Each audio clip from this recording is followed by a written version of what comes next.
पहला प्रश्न, राजस्थान स्थित डेगाना किसके उत्पादन के लिए प्रसिद्ध है? तो राजस्थान में डेगाना की खान है जो कि बहुत फेमस है।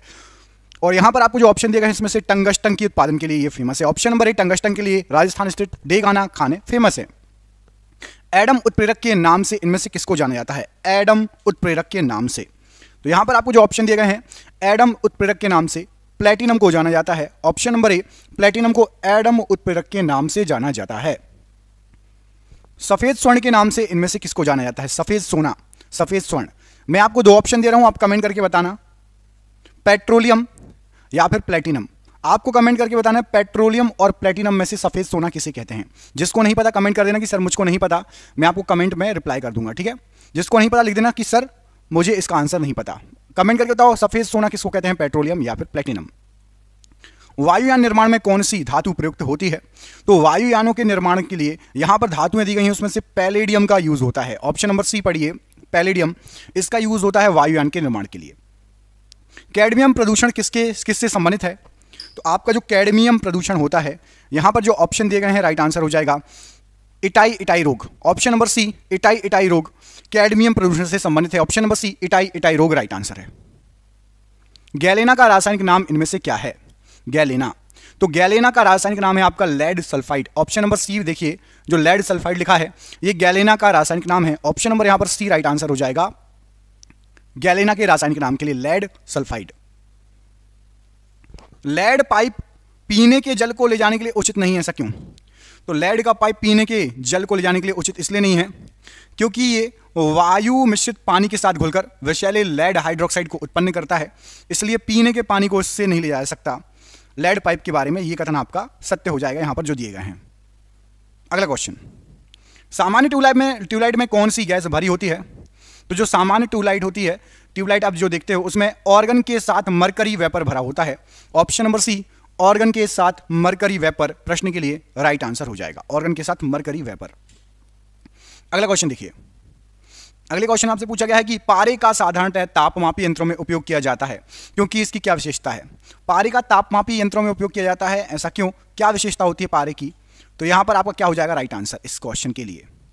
तो याद रखिएगा इस क्वेश्चन के लिए आपका जो राइट आंसर है वो हो जाएगा पारे का उच्च संचालन शक्ति होती है, इस कारण से तापमापी में पारे का यूज किया जाता है। उच्च संचालन शक्ति होती है पारे की, याद रखिएगा यहां पर आपका ऑप्शन नंबर सी प्रश्न के लिए बिल्कुल सही आंसर हो जाएगा। अगला क्वेश्चन देखिए, सोने का निष्कर्षण मुख्यतः किस धातु से किया जाता है? तो सोने का जो निष्कर्षण होता है, यहां पर आपको जो ऑप्शन दिए गए हैं सिल्वेनाइट और कैलावेराइट, यहां पर आपको ए और बी ये दोनों आंसर सही हैं सोने के निष्कर्षण के लिए। सिल्वेनाइट और कैलावेराइट इन दोनों से जो है सोने का निष्कर्षण होता है। ऑप्शन नंबर यहां पर सी राइट आंसर हो जाएगा, सोने के निष्कर्षण के लिए प्रश्न के लिए बिल्कुल सही आंसर है। अगला क्वेश्चन देखिए, लूनर कास्टिक का रासायनिक नाम आपको बताना है कि लूनर कास्टिक का जो रासायनिक नाम है क्या होता है। तो यहां पर आपको जो ऑप्शन दिए गए हैं लूनर कास्टिक के लिए, लूनर कास्टिक का रासायनिक नाम होता है आपका silver nitrate. Option number C देखिए, सिल्वर नाइट्रेट ये आपका लूनर कास्टिक का रासायनिक नाम होता है। ऑप्शन नंबर यहां पर सी बिल्कुल सही आंसर हो जाएगा इस प्रश्न के लिए। अगला क्वेश्चन देखिए, अगले क्वेश्चन में पूछा गया आपसे कि किसके निष्कर्षण के लिए साइनाइड विधि का प्रयोग किया जाता है? बहुत इंपॉर्टेंट है, साइनाइड विधि का प्रयोग किसके निष्कर्षण के लिए किया जाता है? तो यहां पर आपको जो ऑप्शन दिए गए हैं उनमें से चांदी के निष्कर्षण के लिए साइनाइड विधि का यूज होता है। ऑप्शन नंबर ए, चांदी के निष्कर्षण के लिए जो है साइनाइड विधि का यूज होता है, यहां पर राइट आंसर हो जाएगा इस प्रश्न के लिए। अगला क्वेश्चन देखिए, निम्नलिखित में से कौन एक धातु है? यहां पर आपको जो ऑप्शन दिए गए हैं इसमें से कौन एक धातु है पूछा गया है, क्या हो जाएगा इसका आंसर सही राइट आंसर?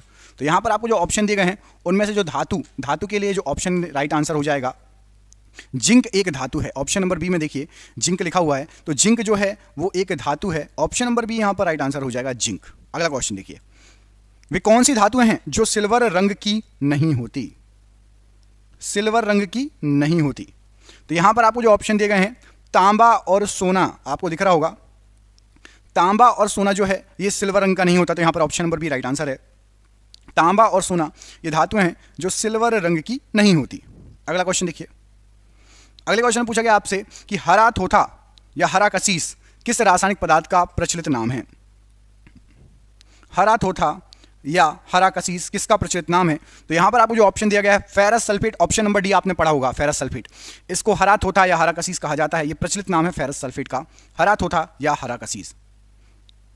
अगला क्वेश्चन देखिए, स्टील को कठोरता प्रदान करने के लिए क्या मिलाया जाता है? स्टील को कठोरता प्रदान करने के लिए इनमें से क्या मिलाया जाता है? तो यहां पर आपको जो ऑप्शन दिए गए हैं, स्टील को कठोरता प्रदान करने के लिए मैग्नीज की मात्रा उसमें यदि आप जितनी ज़्यादा मिलाएंगे कठोर होगा। स्टील को कठोरता प्राप्त करने के लिए मैग्नीज की मात्रा जितनी आप मिलाएंगे उतना वो कठोर होगा। लोहा का शुद्ध रूप इनमें से क्या है? लोहे के शुद्ध रूप में इनमें से क्या आता है? तो लोहा का शुद्ध रूप यहां पर आपको जो ऑप्शन दिया गया है राइट आंसर हो जाएगा पिटवा लोहा। ये लोहे का बिल्कुल शुद्धतम रूप है पिटवा लोहा। ऑप्शन नंबर बी यहां पर राइट आंसर हो जाएगा। लोहे का शुद्धतम रूप है आपका पिटवा लोहा। अगला क्वेश्चन है कि पोटाश एलम पानी के शोधन में उपयोगी है, क्यों? तो पोटाश एलम पानी के शोधन में उपयोगी है क्योंकि ये क्या करता है, यह कोलाइडी विलयन को अवक्षेपित कर देता है। कोलाइडी विलयन को अवक्षेपित कर देता है, इसलिए पोटाश एलम जो है वो पानी के शोधन में उपयोगी है। बॉक्साइड का रासायनिक नाम इनमें से क्या है? जो ऑप्शन दिए गए हैं, तो बॉक्साइड का रासायनिक नाम यहां पर आपको जो ऑप्शन दिए गए हैं राइट आंसर हो जाएगा hydrated alumina. Option number D, ये बॉक्साइड का रासायनिक नाम है। Option number D hydrated alumina bauxite का रासायनिक नाम है। बॉक्साइड से एल्यूमिनियम धातु का निष्कर्षण किया जाता है किसके द्वारा?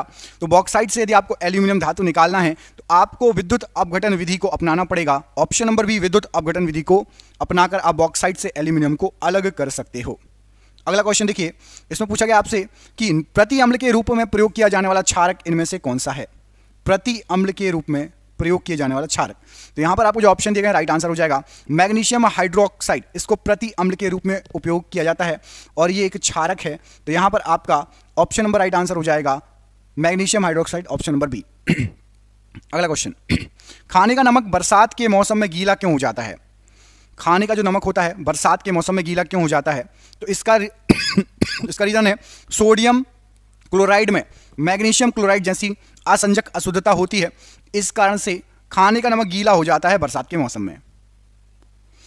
आधुनिक आवर्त सारणी के 5वें आवर्त में कितने तत्व हैं? तो आधुनिक आवर्त सारणी यदि आप देखोगे तो उसका जो 5वां आवर्त है उसमें 18 तत्व हैं। ऑप्शन नंबर सी 18 तत्व हैं, राइट आंसर हो जाएगा। निम्न में से किसमें शून्य इलेक्ट्रॉन सजातीयता होती है? शून्य इलेक्ट्रॉन सजातीयता, तो यहां पर आपको जो ऑप्शन दिए गए हैं उसमें से नियोन के अंदर शून्य इलेक्ट्रॉन सजातीयता होती है। ऑप्शन नंबर डी नियोन के अंदर होती है शून्य इलेक्ट्रॉन सजातीयता। प्रत्येक आवर्त का अंतिम सदस्य इनमें से क्या होता है? तो प्रत्येक आवर्त का जो आखिरी सदस्य होता है वह एक अक्रिय गैस होती है। ऑप्शन नंबर सी एक अक्रिय गैस होती है, राइट आंसर हो जाएगा। आधुनिक आवर्त सारणी में तत्वों के वर्गीकरण का आधार क्या है? तो आधुनिक आवर्त सारणी में तत्वों के वर्गीकरण का जो आधार है वो होता है आपका परमाणु संख्या।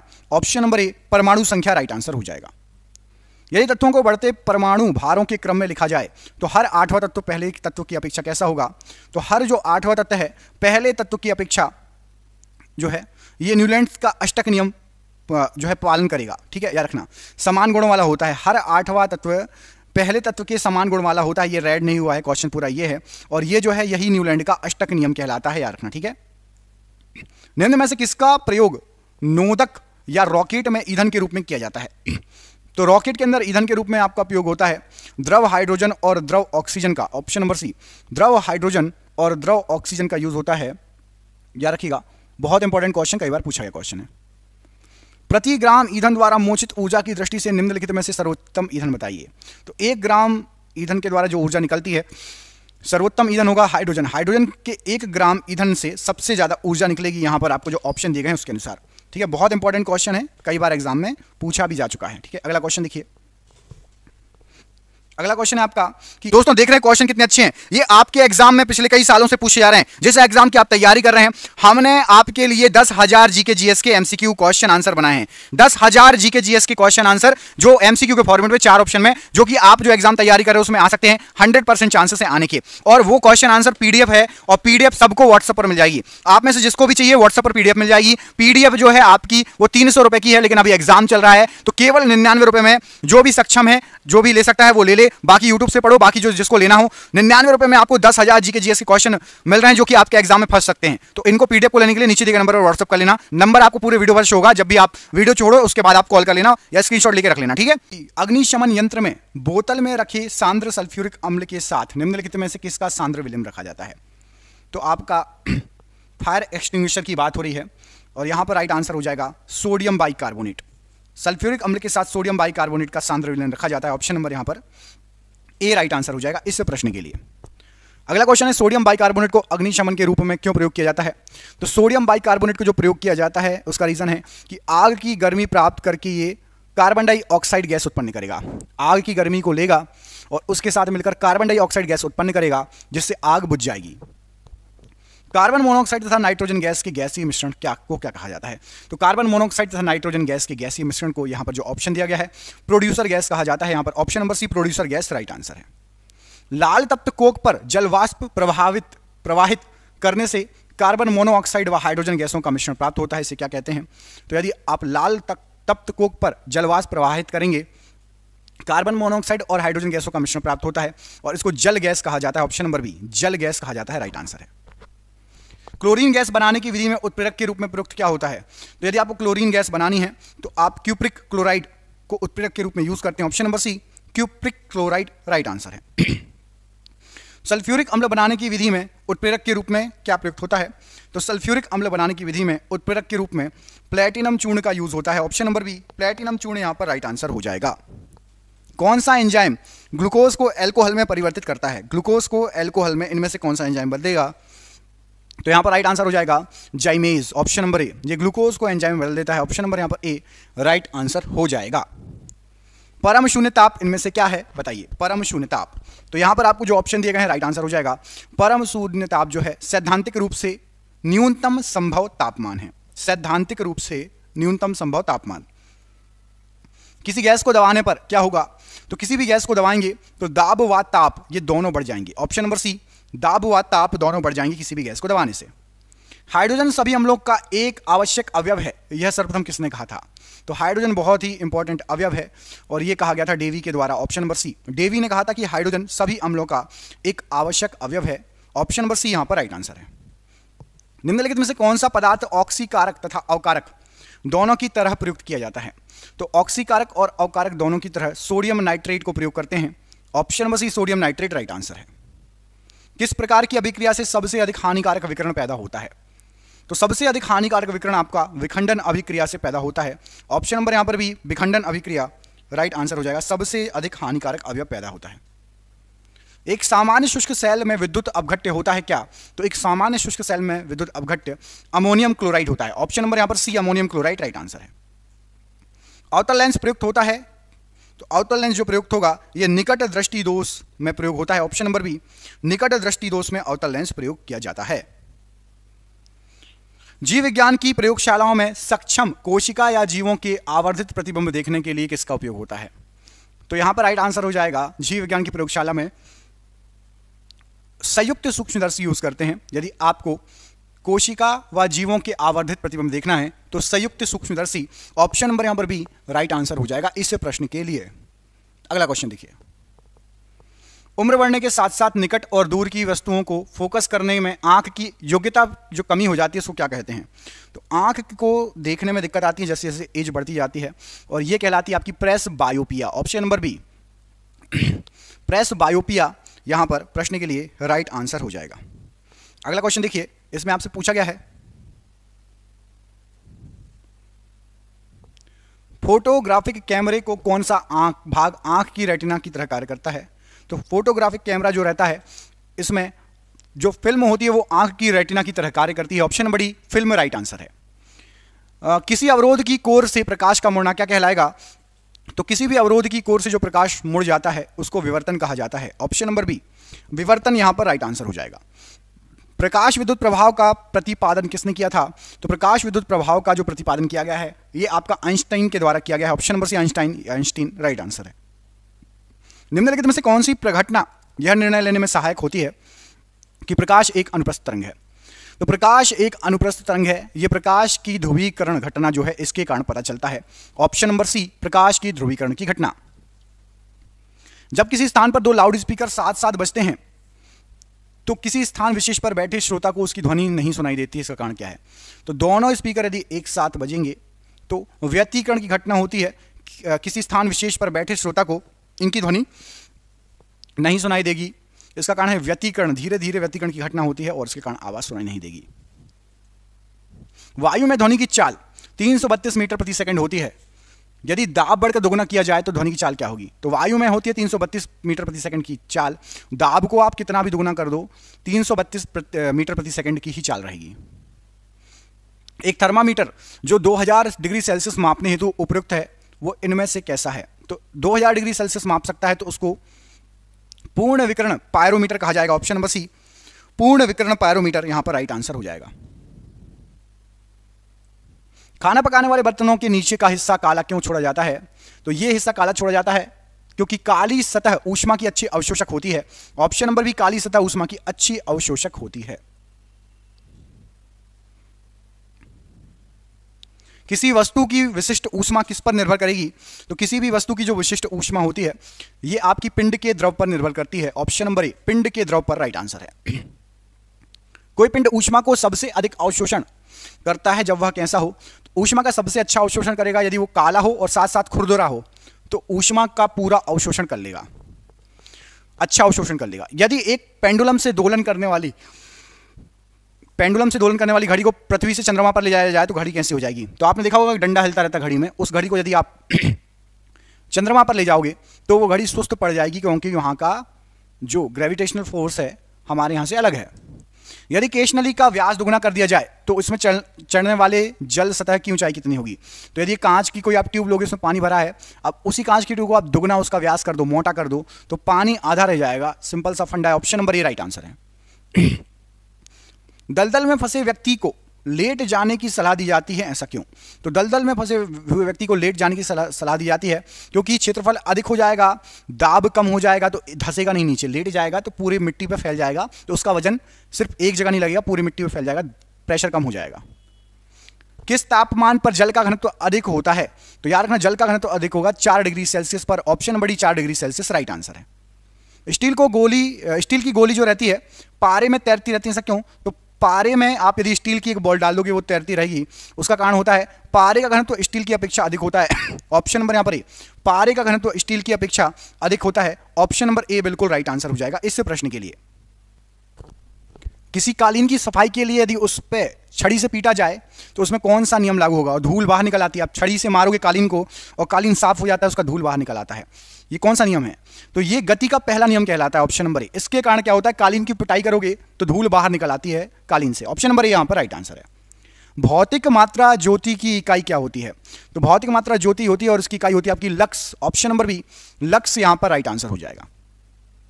इनमें से कौन सा सुमेलित नहीं है, सही मिलान नहीं है? तो देखो समुद्री मील ये नौसंचालन की दूरी की इकाई होती है, बिल्कुल सही है। अश्वशक्ति हॉर्स पावर ये पावर की इकाई होती है, शक्ति की, बिल्कुल सही है। और सेल्सियस ऊष्मा की इकाई ये गलत है। अब आप कमेंट करके बताओ कि जो सेल्सियस है ये किसकी इकाई होती है? सेल्सियस किसकी इकाई होती है? ऊष्मा की तो नहीं होती। अब आपको कमेंट करके बताना है किसकी होती है, ठीक है। अगला क्वेश्चन देखिए, मैं आपको 2 ऑप्शन दे रहा हूं सेल्सियस के लिए, ताप या दाब, प्रेशर या टेम्परेचर। सेल्सियस किसकी इकाई होती है कमेंट करके बताना। प्रेशर की होती है या आपकी टेम्परेचर की होती है? ताप या दाब में से कोई एक आंसर चाहिए, कमेंट करके बताना, ठीक है। बल का ऐसा यूनिट क्या है? तो बल की ऐसा यूनिट, एक काम करो ये भी बहुत इजी क्वेश्चन है, इसको भी कमेंट करके बताना, ठीक है। इनमें से बल की ऐसा यूनिट क्या है? 2 क्वेश्चन दिए मैंने आपको, एक तो सेल्सियस किसकी यूनिट है और बल की यूनिट क्या है, दोनों को आंसर कमेंट करके बताओ। ये बिल्कुल इजी क्वेश्चन है, सबसे पहले फिजिक्स में आप यही पढ़ते हो, ठीक है, याद होगा आपको। अगला क्वेश्चन देखिए, अगले क्वेश्चन में क्या पूछा गया आपसे, किस कारण से एक माता पिता की सभी संतानें एक समान नहीं होती? क्या रीजन है इसका? तो माता पिता की सभी संतानें एक समान नहीं होती, इसका आंसर है आपका एक तो आनुवांशिक विभिन्नता और वातावरण की विभिन्नता। ऑप्शन नंबर सी यहां पर सही आंसर हो जाएगा, उपयुक्त दोनों। आनुवांशिक विभिन्नता और वातावरण की विभिन्नता यहां पर राइट आंसर हो जाएगा, उपयुक्त दोनों। क्वार्ट्ज किससे बनता है? तो जो क्वार्ट्ज है ये आपका कैल्शियम सिलिकेट से बनता है। Option number B calcium silicate right answer है। टेफ्लॉन नामक प्लास्टिक का निर्माण किस यौगिक के बहुलीकरण द्वारा होता है? तो टेफ्लॉन जो बनता है ये टेट्राफ्लोरोइथिलीन के बहुलीकरण के कारण बनता है। Option number D. जीवन की उत्पत्ति की दिशा में बनने वाले यौगिक कौन से थे? तो जीवन की उत्पत्ति की दिशा में बनने वाले जो यौगिक थे वो था आपका प्रोटीन तथा केंद्र अम्ल। ऑप्शन नंबर सी प्रोटीन तथा केंद्र अम्ल राइट आंसर हो जाएगा। जीनों के साथ साथ वंशागति की परिघटना तथा पैतृक युग्मों को संतति में बनाए रखना, इसको क्या कहते हैं? तो ये आपका कहलाता है सहलग्नता। ऑप्शन नंबर बी सहलग्नता राइट आंसर है। क्यूरी किसकी इकाई है? तो जो क्यूरी है ये आपकी रेडियोधर्मिता की इकाई है। ऑप्शन नंबर ए रेडियोधर्मिता राइट आंसर है। कैलोमल का रासायनिक सूत्र क्या होता है? तो कैलोमल का रासायनिक सूत्र होता है आपका Hg2Cl2। ऑप्शन नंबर यहां पर भी राइट आंसर है, Hg2Cl2 कैलोमल का रासायनिक सूत्र है। अगला क्वेश्चन है कि उच्चतम भेदन क्षमता की तरंग इनमें से कौन सी है? सबसे ज्यादा भेदन क्षमता वाली तरंग। तो यहां पर आपको जो ऑप्शन दिए गए हैं उसमें से गामा किरण, ऑप्शन नंबर डी, ये उच्चतम भेदन क्षमता वाली तरंग है। ऑप्शन नंबर डी यहां पर गामा किरण राइट आंसर है। माइकोराइजा सहजीवी संबंध होता है इनमें से किससे? तो माइकोराइजा ये कवकों तथा उच्च पौधों की जड़ों के बीच सहजीवी संबंध होता है। ऑप्शन नंबर बी, कवकों तथा उच्च पौधों की जड़ों के बीच।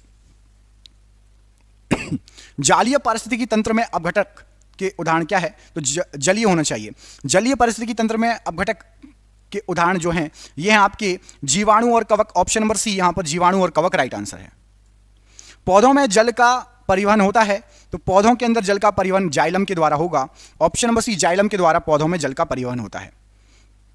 डीएनए संश्लेषण का प्रतिपादन किसने किया?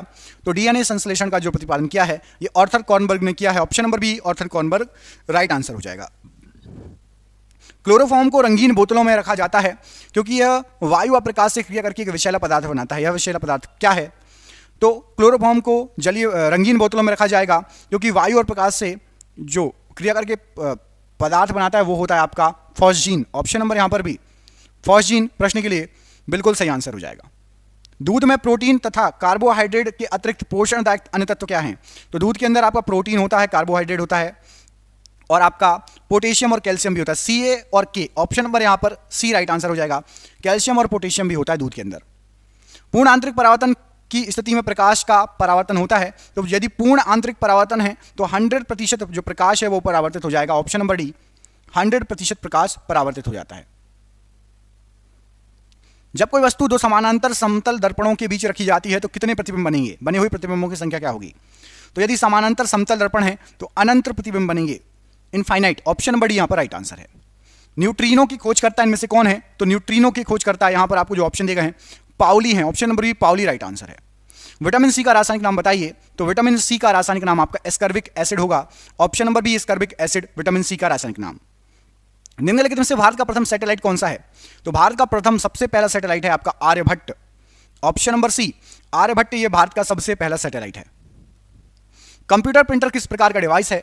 तो कंप्यूटर प्रिंटर जो है ये आपका एक आउटपुट डिवाइस है। Option number B computer printer एक आउटपुट डिवाइस कहलाता है। ऑप्शन नंबर बी यहां पर राइट आंसर है। प्रथम पीढ़ी के कंप्यूटर प्रयोग करते थे किसका? तो पहली पीढ़ी के जो कंप्यूटर है वो आपका वैक्यूम ट्यूब का प्रयोग करते थे। ऑप्शन नंबर ए वैक्यूम ट्यूब राइट आंसर है। निम्न में से कौन सुमेलित नहीं है? तो यहां पर आपको जो ऑप्शन दिए गए हैं एनिमो जो मीटर है ये वायु की चाल को मापता है, बिल्कुल सुमेलित है। अमीटर से आप विद्युत धारा मापते हैं। टैक्योमीटर से दाबांतर नहीं मापा जाता। ऑप्शन नंबर सी सम्मिलित नहीं है। पायरोमीटर से आप उच्च ताप माप सकते हैं, टैक्योमीटर से दाबांतर नहीं मापते हैं। कमेंट करके बताना है आपको कि टैक्योमीटर से क्या मापा जाता है। ये आपके लिए क्वेश्चन छोड़ रहा हूं कि टैक्योमीटर से आप क्या मापते हैं, कमेंट करके बताइए। अगला क्वेश्चन देखिए, अगले क्वेश्चन पढ़ते हैं। चलिए मैं आपको बता देता हूं, छोड़िए अब कई लोगों को पता नहीं होगा। रोटेशन गति को मापते हैं, घूर्णन गति को। जैसे पंखा चल रहा है तो पंखा कितनी स्पीड में चल रहा है ये आप टैक्योमीटर से माप सकते हैं। उसमें से एक लेजर निकलेगी और पंखे पे पड़ेगी और आपको बता देगी कितने आरपीएम पे चल रहा है, मतलब रोटेशन पर मिनट, कितने चक्कर पर मिनट हो रहा है वो बता देगा टैक्योमीटर। एक्स किरणों की भेदन क्षमता किसके द्वारा बढ़ाई जा सकती है? तो एक्स किरणों की भेदन क्षमता कैथोड और एनोड के बीच विभवांतर बढ़ाकर आप बढ़ा सकते हैं।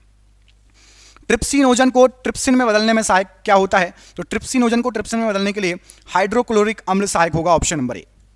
हाल ही में चर्चा में आए स्वर्ण चावल किस पद्धति से विकसित किए गए हैं? तो स्वर्ण चावल ये आपका पराजीनी तकनीक से विकसित किए गए हैं। ऑप्शन नंबर बी सोने के चावल। स्वर्ण चावल सोने के नहीं है, मतलब स्वर्ण चावल का नाम दिया गया, ठीक है, नहीं तो समझो कि सोने के चावल हैं। लूनर कास्टिक का रासायनिक सूत्र सूचक क्या है? तो लूनर कास्टिक का रासायनिक सूत्र होता है आपका AgNO3। ऑप्शन नंबर बी पढ़िए AgNO3 ये लूनर कास्टिक का रासायनिक सूचक है। निम्नलिखित में से किसके अधपके मांस खाने से फीताकृमि मनुष्य की आंत में पहुंच जाएगा? तो यदि आप सूअर का अधपका मांस खाएंगे तो फीताकृमि आपके शरीर में पहुंच जाएगा।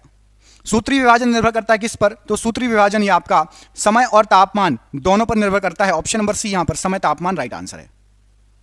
वाटर टैंकों में शैवालों को नष्ट करने के लिए किस रसायन का प्रयोग होता है? तो इसमें कॉपर सल्फेट का यूज होता है। ऑप्शन नंबर ए।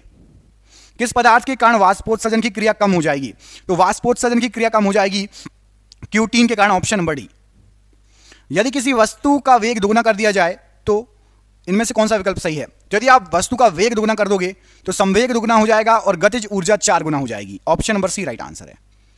अनॉक्सी श्वसन का आखिरी अंतिम उत्पाद क्या है? तो इसका आखिरी उत्पाद होगा आपका पायरुविक अम्ल। ऑप्शन नंबर डी पायरुविक अम्ल राइट आंसर है। हाइड्रोलिथ का अणुसूत्र बताइए। तो हाइड्रोलिथ का अणुसूत्र आपका राइट आंसर हो जाएगा CaH2। Option number B CaH2 ये हाइड्रोलिथ का अणुसूत्र है। कपड़ों को धोते समय हम नील का प्रयोग क्यों करते हैं? तो नील का प्रयोग करते हैं सही वर्ण संयोजन के कारण। कपड़े क्या है, पुराने होते होते पीले पड़ जाते हैं और हल्के से पीले पड़ जाएंगे, उसमें यदि आपने हल्का सा नीला रंग मिला दिया तो फिर सफेद रंग दोबारा उभर के आ जाएगा। इसलिए जब कपड़े अपन ज्यादा पहन लो, गंदे हो जाते हैं तो हल्के से पीले हो जाते हैं। धो के बिल्कुल एक बूंद आप नील मिला दो और उसके बाद वो बिल्कुल व्हाइट हो जाते हैं, क्योंकि पीला और नीला रंग मिलके सफेद बना लेगा बिल्कुल, यदि हल्का हल्का हुआ तो। एम्पीसिलिन दवाई किस चीज के लिए है? तो एम्पीसिलिन दवाई एक प्रतिजैविक दवाई कहलाती है। ऑप्शन नंबर बी एक प्रतिजैविक दवाई।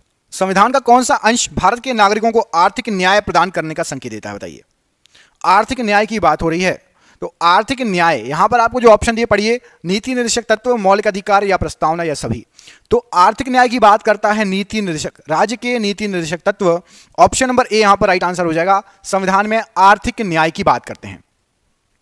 भारतीय संविधान के किस अनुच्छेद के अंतर्गत वित्त आयोग के गठन का प्रावधान है?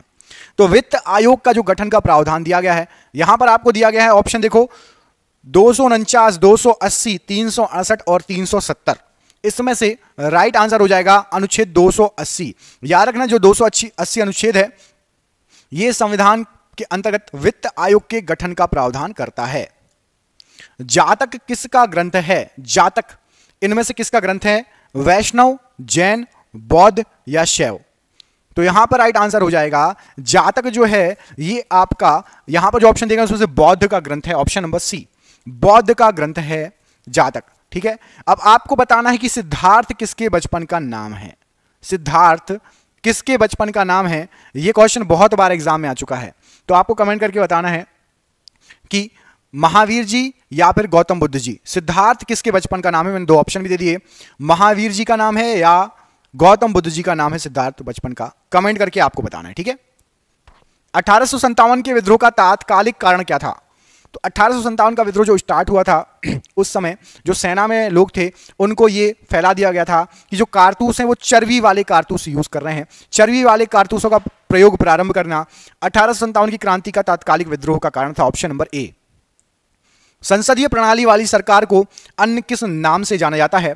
तो संसदीय प्रणाली वाली जो सरकार है इसको, यहां पर आप ऑप्शन पढ़ो, अनुक्रियाशील सरकार, उत्तरदायी सरकार, संघीय सरकार या राष्ट्रपतीय सरकार। तो ये जो वर्ड है संसदीय प्रणाली वाली सरकार, ये एक संघीय सरकार कहलाती है। ऑप्शन नंबर सी संघीय सरकार राइट आंसर है। साइमन कमीशन का भारत आगमन किस वर्ष हुआ था? स्टार लगा लो, सबसे ज्यादा रिपीटेड क्वेश्चन, बार बार पूछा गया क्वेश्चन। तो साइमन कमीशन का भारत आगमन ये 1928 में हुआ था। Option number B 1928 right answer हो जाएगा इस प्रश्न के लिए। ऋग्वेद में कितने सूक्त हैं? यहां पर आपको जो ऑप्शन दिया गया है उसमें से आपको बताना है कि ऋग्वेद में कितने सूक्त हैं। 1017, 20, 1028 या 1128। तो यहां पर आपको जो ऑप्शन दिए गए हैं उसमें से ऋग्वेद में जो सूक्तों की संख्या है वो है आपकी 1028 सूक्त हैं। ऑप्शन नंबर सी 1028 सूक्त हैं ऋग्वेद में। ऑप्शन नंबर सी यहां पर राइट आंसर हो जाएगा इस प्रश्न के लिए। अगला क्वेश्चन देखिए, औरंगजेब द्वारा चलाए गए जिहाद का अर्थ क्या है? इनमें से औरंगजेब द्वारा चलाए गए जो जिहाद है उसका अर्थ क्या है? तो जिहाद का जो अर्थ है वो है दार ul Islam. Option number B दार उल इस्लाम ये औरंगजेब द्वारा चलाए गए जिहाद का अर्थ है, याद रखिएगा। राजेंद्र चोल द्वारा किए गए बंगाल अभियान के समय बंगाल का शासक कौन था? जब राजेंद्र चोल ने बंगाल पर हमला किया था उस समय बंगाल का शासक कौन था? तो यहां पर आपको जो ऑप्शन दिए गए राइट आंसर हो जाएगा महिपाल प्रथम। ऑप्शन नंबर डी महिपाल प्रथम जो था वो बंगाल का शासक था। ऑप्शन नंबर यहां पर डी राइट आंसर हो जाएगा। राजेंद्र चोल के समय महिपाल प्रथम बंगाल का शासक था, बिल्कुल राइट आंसर है। अगला क्वेश्चन देखिए, भारत एक गणतंत्र है, इसका अर्थ क्या होता है? बताओ। यदि आपसे कोई पूछ ले कि भारत एक गणतंत्र है इसका अर्थ क्या है तो आप क्या बताएंगे? तो यहां पर भारत एक गणतंत्र है इसका जो अर्थ हो जाएगा वो हो जाएगा कि भारत में वंशानुगत शासन नहीं है। ऐसा नहीं कि जो राजा है उसी का बेटा जो है प्रधानमंत्री या राष्ट्रपति बनेगा, ऐसा नहीं है। जनता द्वारा चुना जाता है, इसलिए एक गणतंत्र राज्य है भारत। ऑप्शन नंबर सी यहां पर राइट आंसर हो जाएगा, वंशानुगत शासन नहीं है। दोस्तों देख रहे हैं क्वेश्चन कितने अच्छे हैं। ये आपके एग्जाम में पिछले कई सालों से पूछे जा रहे हैं। जिस एग्जाम की आप तैयारी कर रहे हैं, हमने आपके लिए 10,000 जीके जीएस के एमसीक्यू क्वेश्चन आंसर बनाए हैं। 10,000 जीके जीएस के क्वेश्चन आंसर जो एमसीक्यू के फॉर्मेट में 4 ऑप्शन में, जो कि आप जो एग्जाम तैयारी कर रहे हो उसमें आ सकते हैं। 100% चांसेस है आने के। और वो क्वेश्चन आंसर पीडीएफ है, और पीडीएफ सबको व्हाट्सएप पर मिल जाएगी। आप में से जिसको भी चाहिए व्हाट्सएप पर पीडीएफ मिल जाएगी। पीडीएफ जो है आपकी वो 300 रुपए की है, लेकिन अभी एग्जाम चल रहा है तो केवल 99 रुपए में जो भी सक्षम है, जो भी ले सकता है वो ले ले। बाकी यूट्यूब से पढ़ो, बाकी जो जिसको लेना हो 99 रुपए में आपको 10,000 जीके जीएस के क्वेश्चन मिल रहे हैं, जो कि आपके एग्जाम में फंस सकते हैं। तो इनको पीडीएफ को लेने के लिए नीचे दिए गए नंबर पर व्हाट्सएप कर लेना। नंबर आपको पूरे वीडियो पर शो होगा। जब भी आप वीडियो छोड़ो उसके बाद आप कॉल कर लेना या स्क्रीनशॉट लेके रख लेना, ठीक है। सम्राट हर्षवर्धन ने 2 महान धार्मिक सम्मेलनों का आयोजन किया था, कहां कहां पर? बताओ। हर्षवर्धन जी की बात हो रही है, 2 महान धार्मिक सम्मेलनों का आयोजित किया था, कहां कहां पर? तो यहां पर राइट आंसर है प्रयाग व थानेश्वर। ऑप्शन नंबर आप देखिए बी, प्रयाग व थानेश्वर प्रश्न के लिए राइट आंसर हो जाएगा। अगला क्वेश्चन है कि महात्मा गांधी को सर्वप्रथम राष्ट्रपिता किसने कहा था? तो महात्मा गांधी जी को सबसे पहले राष्ट्रपिता, यहां पर आपके जो ऑप्शन दिए गए हैं, सुभाष चंद्र बोस जी के द्वारा कहा गया था। ऑप्शन नंबर सी, सुभाष चंद्र बोस ने महात्मा गांधी जी को राष्ट्रपिता सबसे पहले कहा था। जहांगीर ने किस चित्रकार को फारस के शाह एवं उसके अमीरों का छवि चित्र बनाने के लिए फारस मतलब ईरान भेजा था? तो जहांगीर ने एक चित्रकार को ईरान भेजा था, और उस चित्रकार का नाम है बिशन दास। ऑप्शन नंबर ए, इनको भेजा था ईरान की, वहां पे जो राजा वगैरह हैं और जो रईस लोग रहते हैं वो कैसे दिखते हैं, जरा उनकी इमेज बना के लाओ। ऑप्शन नंबर ए, बिशन दास।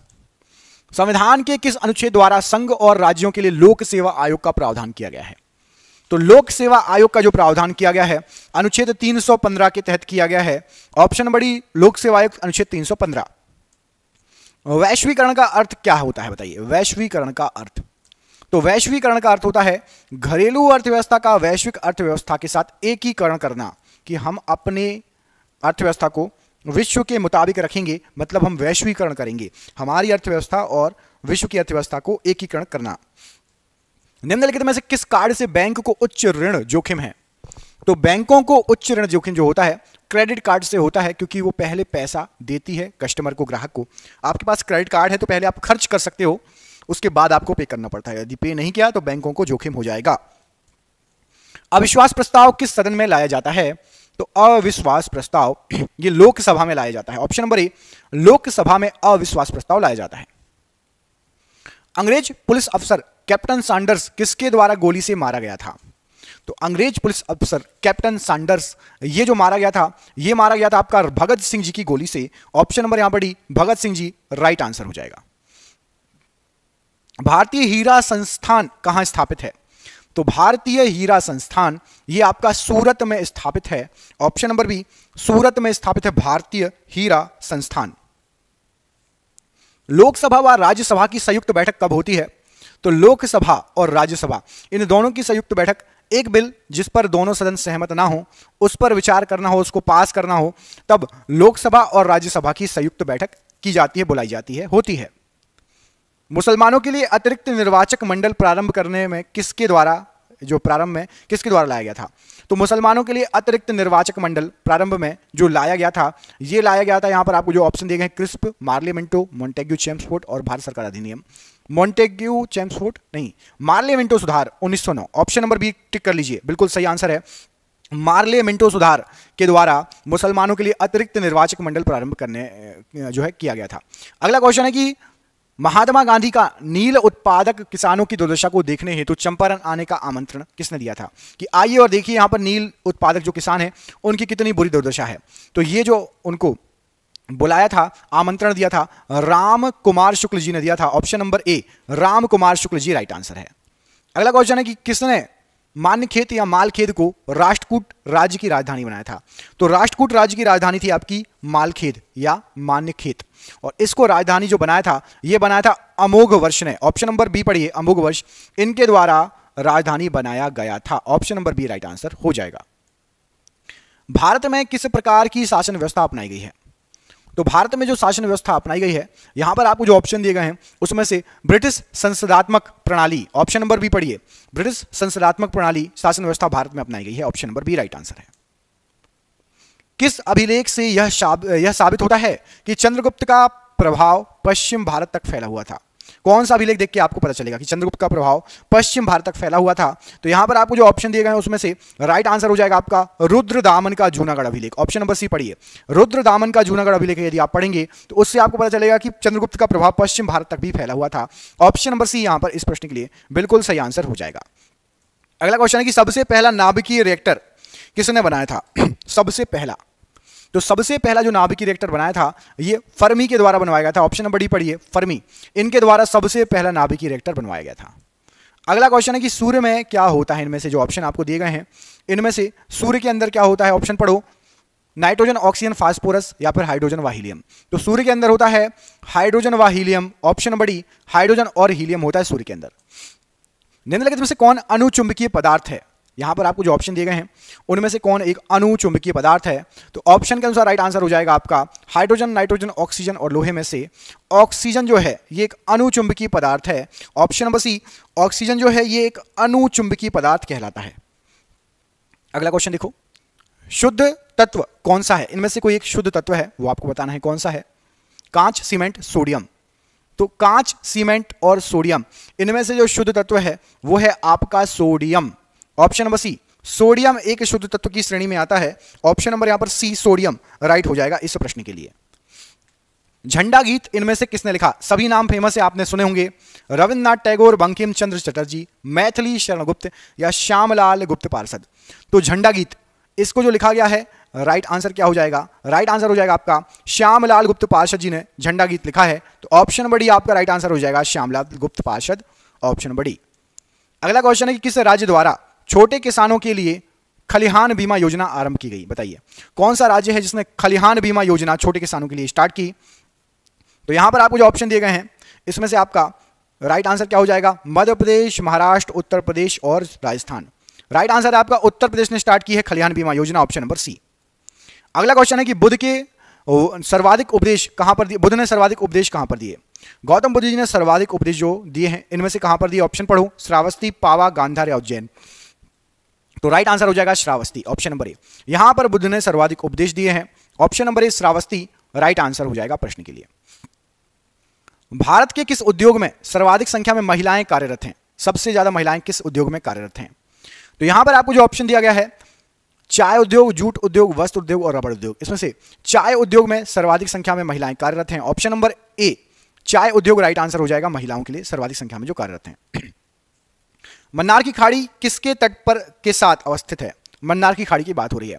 तो आपका जो मन्नार की खाड़ी है यहां पर देखिए राज्य कौन कौन से दिए? तमिलनाडु, केरल, कर्नाटक और आंध्र प्रदेश। मन्नार की खाड़ी है तमिलनाडु के तट पर, ऑप्शन नंबर 1 तमिलनाडु के तट पर है मन्नार की खाड़ी। आपको कमेंट करके बताना तमिलनाडु की राजधानी क्या है। तमिलनाडु जो राज्य है उसकी राजधानी क्या है ये कमेंट बॉक्स में आपको कमेंट करके बताना है, ठीक है। तमिलनाडु राज्य की राजधानी बिल्कुल सिंपल है, कमेंट करके बताओ जल्दी से फटाफट।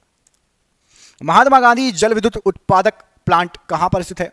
तो महात्मा गांधी जल विद्युत उत्पादक जो प्लांट है ये आपका जोग प्रपात पर स्थित है। ऑप्शन नंबर ए जोग प्रपात राइट आंसर हो जाएगा इस प्रश्न के लिए, जोग प्रपात पर स्थित है। निम्नलिखित में से किस राज्य के शुद्ध बोए गए क्षेत्र का सर्वाधिक भाग सिंचित है? बताओ भैया सबसे ज्यादा सिंचित भाग कहां पर है? जो जहां पर खेती होती है, बोया जाता है जो। राइट आंसर हो जाएगा यहां पर देखो ऑप्शन पंजाब, हरियाणा, उत्तर प्रदेश और तमिलनाडु। राइट आंसर है आपका पंजाब। पंजाब में सर्वाधिक सिंचित बोए गए क्षेत्र का सर्वाधिक सिंचित भाग पंजाब में है, ऑप्शन नंबर ए यहां पर राइट आंसर है। निम्नलिखित में से किस राज्य में राष्ट्रीय राजमार्गों का सबसे बड़ा तंत्र विद्यमान है? तो राष्ट्रीय राजमार्गों का सबसे बड़ा जो तंत्र विद्यमान है, सबसे ज्यादा राष्ट्रीय राजमार्ग है आपके उत्तर प्रदेश में, option number D. Uttar Pradesh में सबसे ज्यादा राष्ट्रीय राजमार्ग के जाल हैं, तंत्र हैं, ऑप्शन नंबर डी यहां पर राइट आंसर है। प्रतिवर्ती क्रियाओं का नियंत्रण केंद्र कहां पर है? तो प्रतिवर्ती क्रियाएं जो होती है उसका नियंत्रण केंद्र है आपका केशिरुक रज्जु, ऑप्शन नंबर सी केशिरुक रज्जु राइट आंसर हो जाएगा। किस देश को दक्षिण अमेरिका महाद्वीप का प्रवेश द्वार कहा जाता है? तो दक्षिण अमेरिका महाद्वीप का जो प्रवेश द्वार है वो कहा जाता है आपका वेनेजुएला को, ऑप्शन नंबर बी वेनेजुएला को दक्षिण अमेरिका महाद्वीप का प्रवेश द्वार कहा जाता है। क्षोभ मंडल की धरातल से अधिकतम ऊंचाई बताइए कितनी है? तो क्षोभ मंडल की धरातल से अधिकतम ऊंचाई जो होती है, अधिकतम बोली गई है तो 18 किलोमीटर, ऑप्शन जो दिए गए हैं 16 से 18 किलोमीटर होती है, तो 18 दिया गया तो 18 पर टिक लगा देना, ऑप्शन बड़ी 18 किलोमीटर राइट आंसर है। लाल नदी किस देश में बहती है? तो जो लाल नदी है यहां पर ऑप्शन पढ़ो थाईलैंड, मलेशिया, म्यांमार या वियतनाम। इसमें से राइट आंसर हो जाएगा लाल नदी आपकी बहती है वियतनाम में। ऑप्शन नंबर डी देखिए वियतनाम, राइट आंसर हो जाएगा लाल नदी के लिए। निम्नलिखित में से कौन सी नदी मकर रेखा को 2 बार काटती है? तो यहां पर आपको जो ऑप्शन दिए गए हैं, मकर रेखा को 2 बार काटती है जो नदी, वो है आपकी लिम्पोपो नदी। ऑप्शन नंबर ए पढ़िए, लिम्पोपो नदी मकर रेखा को 2 बार काटती है। निम्नलिखित में से किसे यूरोप का खेल का मैदान कहा जाता है? यूरोप का खेल का मैदान, ऑप्शन देखो इटली, तुर्की, बेल्जियम और स्विट्जरलैंड। राइट आंसर हो जाएगा आपका स्विट्जरलैंड, इसको यूरोप का खेल का मैदान कहा जाता है। Option number D. निम्नलिखित में से किस क्षेत्र में साल भर वर्षा होती है? साल भर वर्षा होती है पूछा गया है। तो साल भर जो वर्षा होती है यह भूमध्य सागरीय क्षेत्र में होती है। ऑप्शन नंबर सी, भूमध्य सागरीय क्षेत्र में साल भर वर्षा होती है। अगला क्वेश्चन है कि विश्व में सबसे पहले नाइट्रेट की प्राप्ति निम्नलिखित में से किस स्थान से हुई थी? तो विश्व में सबसे पहले जो नाइट्रेट की प्राप्ति हुई थी, यहां पर आपको जो ऑप्शन दिए गए हैं, चिली का पठार, ऑप्शन नंबर बी, यहां से आपको विश्व में सबसे पहले नाइट्रेट की प्राप्ति हुई थी चिली के पठार से। ऑप्शन नंबर बी यहां पर राइट आंसर हो जाएगा। अगला क्वेश्चन है जोहानसबर्ग विख्यात है किसके लिए?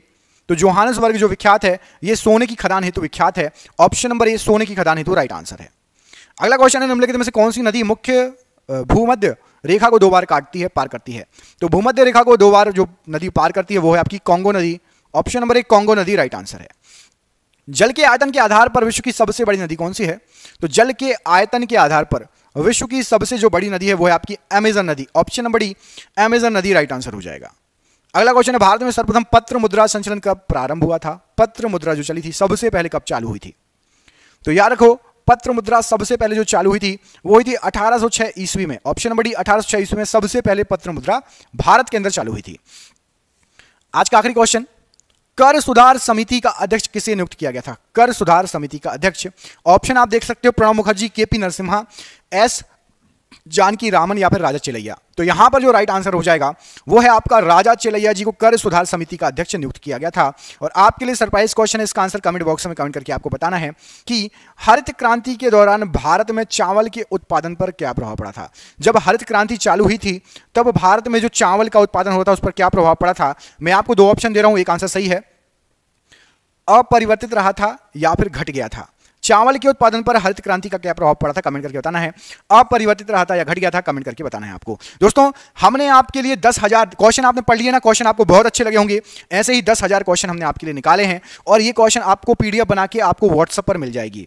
ये पीडीएफ जिसको लेना हो, जो तैयारी कर रहा है, बहुत मेहनत से क्वेश्चन छांटे, ऐसे क्वेश्चन कहीं भी नहीं मिलेंगे। 300 रुपए की पीडीएफ है लेकिन 99 रुपए में अभी आपको हम दे रहे हैं। फोन पे, गूगल पे, पेटीएम के माध्यम से नीचे दिए गए नंबर पर पेमेंट करके व्हाट्सएप पे उसका स्क्रीनशॉट भेज के आप वो पीडीएफ प्राप्त कर सकते हो। जरूर ले लेना, सिलेक्टेड क्वेश्चन है, बहुत अच्छे क्वेश्चन है, तो ये आपको हमेशा फायदा करेंगे। तो इस पीडीएफ को जरूर ले लेना, बाद में 300 रुपए रेट वापस हो जाएगा, अभी 99 रुपए मिल रही है। हम मिलेंगे अगले वीडियो में, अपना ख्याल रखिए। आप सभी का बहुत बहुत धन्यवाद दोस्तों, आपका शुभ हो। जय हिंद, जय भारत।